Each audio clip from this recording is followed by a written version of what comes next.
Leaders Live Generously Summit. How are you doing? My name is Dr. Josias Pierre, and I'm happy to be here with you guys today, talking to you today about how to live generously and how to lead generously and how to embrace change so you can walk into your purpose. See, I am Dr. Josias Pierre, but I haven't always been Dr. Josias Pierre. Before I start giving you the tools that you need to walk into your full potential with no limits, I first want to talk about my story of upbringing and really what got me to this moment of becoming an impact in this world today. One, what you're looking at today is somebody who was diagnosed with epilepsy as a baby. My first 13 years of my life, I was fighting this battle of epilepsy. I was in the hospital 2 or 3 times a week for the first 13 years of my life. I had goals and dreams and aspirations of becoming an author and a speaker, becoming the voice of my generation. And people have said that will never be you because of the storms you're going through, because of the battles you face, because of the message you are in. You will never become somebody of influence, somebody of potential. You will never become somebody who will have a voice because of the setbacks that you face in your life. My first 13 years of my life, I battled with identity. I battled with who I was. I battled with the calling in my life. Even though I saw myself speaking and traveling and pounding out the country, a big part of me always said, are those people telling the truth about my journey? Are those people telling me the truth about what's going on in my life? Are these people telling me the truth about how far I could go because of my setbacks? And I want you to know and understand that in life, it's not about what happens to you, but it's about how do you respond to what happens to you. It's not about what happens to you. It's about how do you respond to what happened to you. Life will always cause mess. There will always be mess in life. But how you respond to the mess of life will determine the message that comes out of the mess. Behind every mess is a powerful message. Behind every test is a powerful testimony.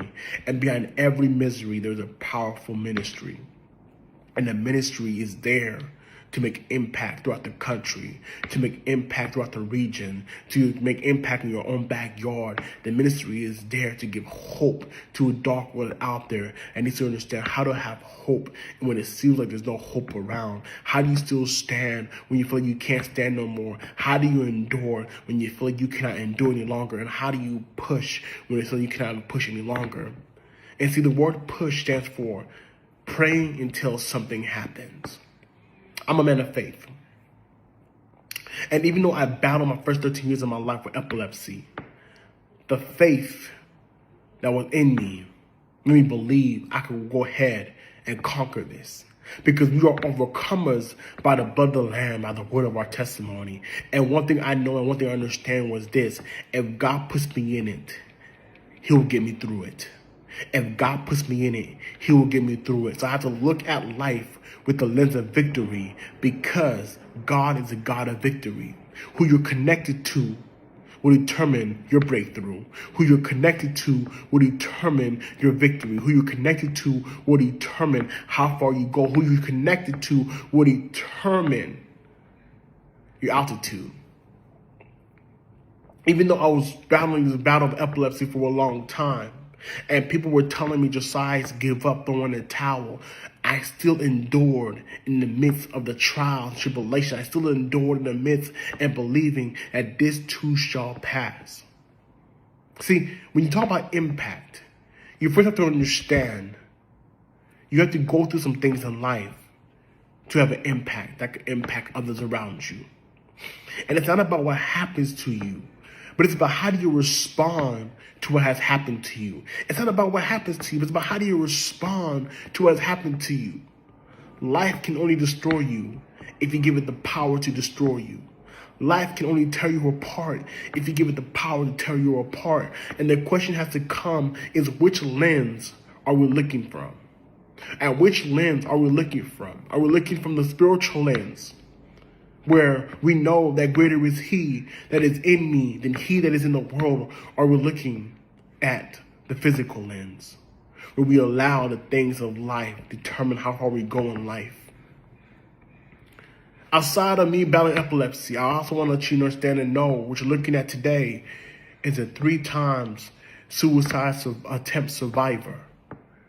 I am a 3 times suicide attempt survivor. Because, growing up, we as men, we were told that boys don't cry. Fake it until you make it. Fake it until you make it. Boys don't cry. Suck it up. Some of you may have heard these sentences as a young boy, as a young man growing up in society, and you're being told you got to fake it until you make it. Therapy was not known to our communities. You telling me to go to therapy was like crazy. Because I tried to fake it until I made it, I attempted suicide 3 different times. But I believe at some point in my life I was not fit. And the voice of others got so big in my head that I let that give power to how far I will go. And I started downloading the voices that other people were saying over my life, and I ran with it. So maybe they were true. Maybe it's true that I'll never become someone of influence. Maybe it's true that I'll never become someone of impact. People saw someone with a disability, an IEP, which is for individualized education plan, special education, and said, yeah, no potential. Educators, no potential. Teachers, doctors, no potential. At the same time, I grew up hearing my father tell me at the age of 5, never call me dad, I'm not your dad, call me pastor. And for 23 years of my life, I battled this battle of seeing this man who's at home. I call him pastor because he told us at a young age he's not our dad. And I started having identity issues, trying to figure out who am I? Who is Josias Pierre? What was he made to do in this world? I was looking for a reflection of me, looking for validation coming from a man because I never had a validation at all. I never heard from my father, I love you. I'm proud of you. Keep on going. I never heard from my father saying, hey, congratulations. I never had father and son time. I don't know how that looks like. I never had it. But who would have thought my suicide attempts, the father wound, depression will turn to something positive? Greater is he that is in me than he that is in the world. And I want you to understand that you are born on purpose, for a purpose, and with a purpose. And when I started to tap into God, and I started to believe in God for myself, and give my life to God, and pick the cross to follow Jesus, I started seeing things shifting around for the good. I wrote a book. I'm a 7 times author, an Amazon #1 bestseller, an International Impact Book Award winner, the Christ-Lit Book Award winner, the author of the year out of South Africa, and much more recognitions. But I wrote a book, and I realized the book I started to write, and people have said I will never become anything, is now making waves throughout the country, impacting lives throughout the country, because I chose resiliency over defeat. And my question for you out there, Live Generously Summit, is how resilient are you in the midst of adversity? How resilient are you in the midst of trials and tribulations? How resilient are you in the midst of mess of life? How resilient are you in the midst of trials and tests that comes up in your life? Like, once again, it's not about what happens in life. It's about how you respond to what happens in life. And if you're not careful with how you respond to what happens in life, then what happens is the recipes you respond with will determine how far you go. Until I started to adapt the mindset of becoming victorious, I started realizing my pain is turning into purpose. I started realizing that I am now becoming a generous leader, not just in the city, not just statewide, but also national, international. The first step of becoming a generous leader, and embracing change that will lead to walking into your purpose is first admitting you need help. A lot of us want to become leaders. A lot of us want to go ahead and impact the region. But we are neglecting the first step of ministry, which is working on self. If you cannot work on you, you will bleed on other people who did nothing wrong to you. In order to lead generously, you got to take the step for you to say, I need help. The first step of healing is admitting that you have an issue. The first step of healing is admitting that you have an issue and you need some help. Number 2, after you admit that you need help, number 2 is this: view yourself the way God sees you. View yourself the way that God sees you. Because the battle is not against flesh and blood, but it's against spiritualities in high places. This is a spiritual battle we're facing, and you can't really see it unless you tap into the spiritual realm. God created you. He didn't put you as an accident. Matter of fact, before the foundations of the world, He predestined you with something. Every breath that you take is not an accident. Every breath that you take is purpose. And if you want to lead and live generously and embrace change that will go ahead and push you to your purpose, you first have to look at life with how God sees you. Jeremiah 29:11 says, "For I know the plans I have for you, says the Lord, plans to prosper you, not to harm you, plans to give you hope and a future." First, we have to admit it. We have an issue. Second, we have to look at life with the lens of how God sees you, not how the world sees you.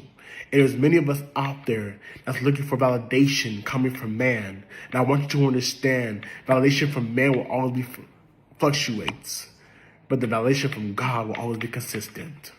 The validation of man will always fluctuate, but the validation coming from God will always be consistent. God's word will never come back void. And I want you to understand, Generosity Summit, is that if you want to go ahead and live generously and impact the people around you, you first have to tap into the God of purpose. And if you don't know why you're here, I want you to understand there's a purpose to why you are still here, a purpose to why you are still breathing, a purpose to why you are still walking to this world, because your time is not done yet.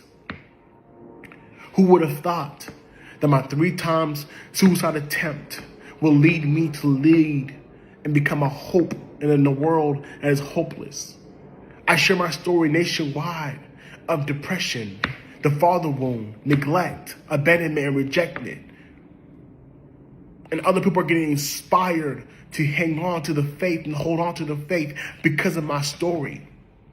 Who would have thought the story of me having epilepsy and becoming, having learning disability, having an IEP, special education, that I would then become a voice to those who are in special education, that they are born on purpose? Who would have thought that the father wound and me battling the father wound for a long time will make me become a voice to young boys and young kids who look just like me and others, that listen, just because you grew up with an obstacle does not mean you're bound by the obstacle. You're not bound by the obstacle. Leading generously and living generously, I want you to understand in this summit that greater is He that is in you than he that is in the world. Breathe in with me. Breathe out. Breathe in. Breathe out. When you breathe in, that's potential. When you breathe out, that's purpose. Every time you feel like you're inadequate, ask yourself, how does God see me? How does God view me? What does God say about me? I have been featured on Yahoo Finance as one of the top 10 inspirational African Americans with Ice Cube. I've been featured on Forbes, Business Elite, She Magazine, Heart of Hollywood Magazine, Author Magazine, and much more platforms out there for the impact that has been made. And I want you to know and understand, if you want to live generously and lead generously and turning your pain into purpose, you first have to have a lens of victory. What does that mean? You cannot create change with a broken lens. Instead of speaking I can't, start saying I can. I am an overcomer. I can overcome. I will overcome. I must overcome. I will, I can, and I must. Because what you speak over your life are prophecies for tomorrow. And if you're not careful what you're speaking over your life, you'll cause harm and distractions, and that will impact your blessings for further down generations to come. Speak life. Just because you don't see it right now, it does not mean that you won't see it at all. Speak hope, speak victory, speak breakthrough. Because what's in you, in your DNA, what's attached in your DNA is victory. What's attached to your DNA is breakthrough. What's attached in your DNA is purpose. What's attached into your DNA is the very thing that will elevate you to walk into rooms and places that you never thought you had access to. But you first have to tap into God's kingdom. You first have to walk into the kingdom of God. You first have to elevate yourself with God in the driver's seat. Remember, the last thing to grow on a tree is the fruit. In order for you to walk into your purpose, you got to change your circle. Your circle is a reflection of who you are. And if you don't like what's being reflected, you got to change. Change your circle. You've changed your words, you could change your world. If you want to know how come you're attracting what you're attracting, look at what you're speaking over your life. A lot of us are hindering our blessings because we're speaking defeat instead of speaking life over our life. Today, it's been over 18 years that I had epilepsy. Epilepsy free, because I heard God's voice tell me I am delivered. It's been 18 years plus, I'm epilepsy free. And I want you to know and understand that the enemy will always attack because the calling in your life is that great. When you walk into the light and walk into your purpose, the attack starts to come. But in the midst of the attack, it's preparing you for something better, something greater, for something powerful to come that will impact those around you. So first is this. Do not allow how life looks to determine how far you go. Do not allow the setbacks of your life to determine your bounce back. But in every setback, there is a bounce back. But in order for you to have a powerful bounce back, you have to have a mentality of believing that you're a bounce backer. Don't neglect you. And in order for you to embrace your purpose, 3 things you got to do. Tap into the God of purpose. I never knew I was purposeful until I tapped into the God of purpose. I never knew I was powerful until I got tapped into the God of power. I never knew I was victorious until I tapped into the God of victory. Greater is he that is in you than he that is in the world. And if you think about leading and living generously and embracing change that will go ahead and move into purpose, walk and live. And it's not about what happens to you. It's about how you respond to what has happened to you. Walk with the mindset that you must overcome. You will overcome. And walk with the mindset that no matter what happens to you in life, it's preparing for something greater or what happened next after life. So lead Genesee Summit, understand you're powerful. And from this day, move forward with the mindset that you will overcome.